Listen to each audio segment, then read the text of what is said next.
आप देखिए ना सनातन धर्मावलंबी की उदारता, आप देखिए हमारे यहां कहते हैं पहला ग्रास गौ माता का और अंतिम ग्रास जो होता है ना वह कुत्ते का। यानी गाय को भी हमने अपने हिस्से का दिया है और कुत्ते को भी एक हिस्सा उसमें प्रदान किया है। यह है समदृष्टि। इसी को भगवान कृष्ण ने कहा है समत्वम योग उच्यते। इस समता का व्यवहार। चींटी को भी आटा चीनी डाल करके लोग संतुष्ट करते हैं।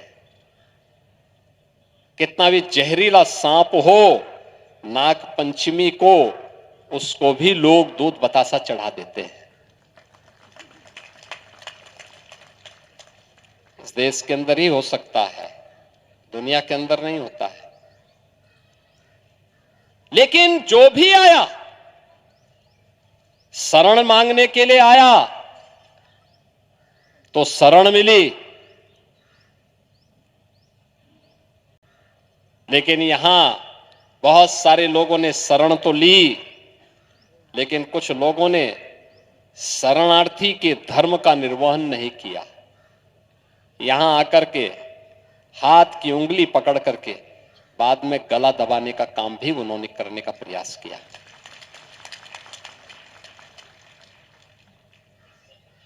देश को लूटने में कोई कोर कसर नहीं छोड़ी। कहते हैं जब ये देश स्वर्णयुग कहा जाता है देश का,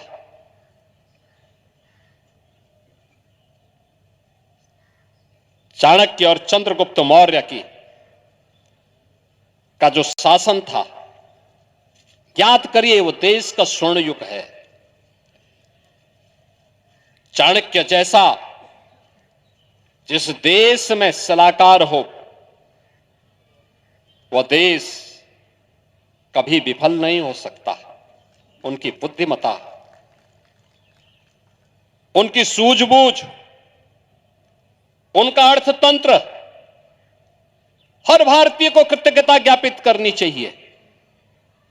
चाणक्य जैसा गुरु मिले, देश को सन्मार्ग पर लेकर के चले, समाज को एक नई दृष्टि दे और तब देश आर्थिक समृद्धि की, सांस्कृतिक और आध्यात्मिक समृद्धि की नई ऊंचाइयों को प्राप्त करता है।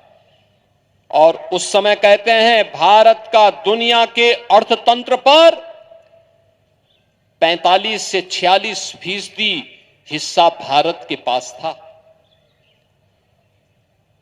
यानी भारत दुनिया की सबसे बड़ी आर्थिक ताकत तो थी ही,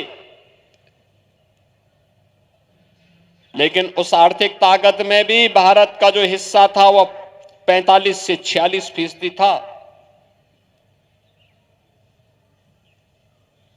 हमले जब होते हुए गए, जब टूट फूट शुरू हुई, हम आपस में बंटते गए, मत और मत के आधार पर, संप्रदाय के आधार पर, जाति के आधार पर, क्षेत्र के आधार पर, भाषा के आधार पर, कहां कहां तक ये चलेगा। ये हमले भी बढ़ते गए, लूटपाट भी बढ़ती गई, लगातार ये चलता रहा। कहते हैं आज से 400 वर्ष पहले तक दुनिया की अर्थव्यवस्था में भारत की हिस्सेदारी सर्वाधिक तब भी थी। नंबर 1 पर भारत था, नंबर 2 पर चीन था।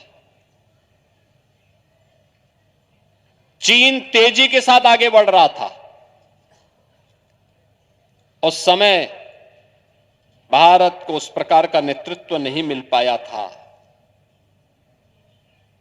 जो अपनी समृद्धि को और तीव्र कर सके। करता भी कैसे? जो देश अपनी सांस्कृतिक मूल्यों से, अपने आध्यात्मिक मूल्यों से च्युत हो जाता है, अपने महापुरुषों पर गौरव की अनुभूति नहीं करता, अपने मूल्यों और आदर्शों से विरत हो जाता है, उसका वर्तमान भी सुरक्षित नहीं होता और उसका कोई भविष्य भी नहीं होता है।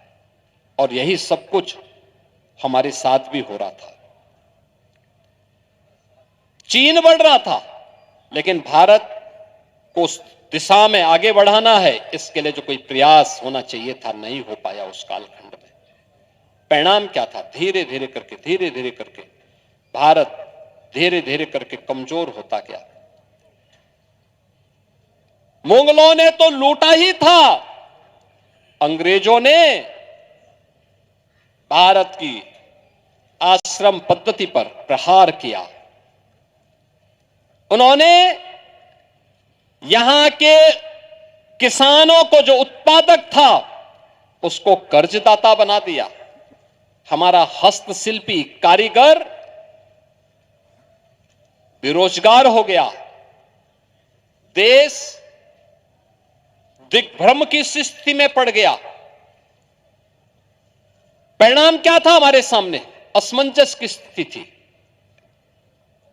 एक ऐसा चौराहे पर हम खड़े थे जहां पर हर व्यक्ति किम कर्तव्य विमूढ़ किसी स्थिति में था। और परिणाम क्या था? जब ये देश 1947 में आजाद होता है, तब दुनिया की अर्थव्यवस्था में भारत की हिस्सेदारी मात्र 2% रह गई थी। 46% से घटते घटते घटते मात्र 2000 वर्ष में भारत 2% पे सीमित रह गया।